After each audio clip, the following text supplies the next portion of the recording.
বাগবাজার নামটা শুনলেই চোখের সামনে ভেসে ওঠে পুরনো কলকাতার এক অদ্ভুত নস্টালজিয়া আর ভক্তির এক শান্ত পরিবেশ।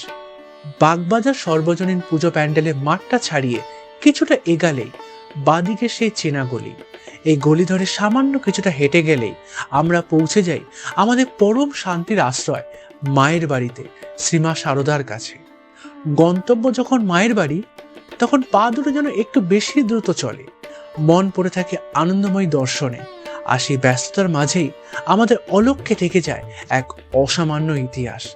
রোজকার যাতায়াতের পথে আমাদের চোখের সামনে নীরবে দাঁড়িয়ে থাকে এক প্রাচীন স্থাপত্য, অথচ আমরা হয়তো ফিরেও দেখি না।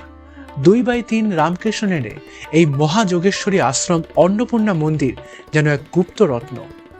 উঁচু বেদের উপর সমতল ছাদের এই মন্দিরটি তার অলিন্দের 4টি শিখর আর পুরনো কাঠের ঝিলমিল বুকে নিয়ে আজও এক অদ্ভুত শান্ত সমাহিত রূপ নিয়ে দাঁড়িয়ে আছে।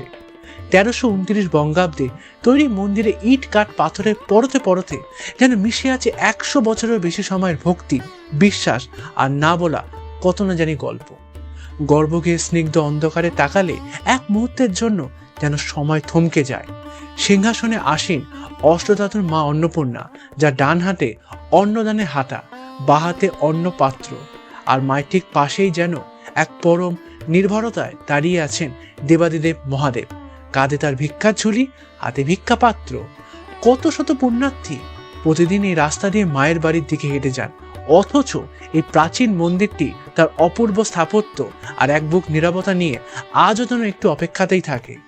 যদি কেউ একবার থমকে দাঁড়ায়, যদি কেউ অন্তত একবারই অলক্ষ্যে থাকা ইতিহাসের দিকে চোখ রাখে, পরের বার মায়ের বাড়ি যাওয়ার পথে তাড়াহুড়োটা একটু সরিয়ে রেখে না হয় দাঁড়ালেন মন্দিরের সামনে। কথা দিচ্ছি, এই প্রাচীন শহরের গল্প আপনাদের মনকে কিন্তু স্পর্শ করবে।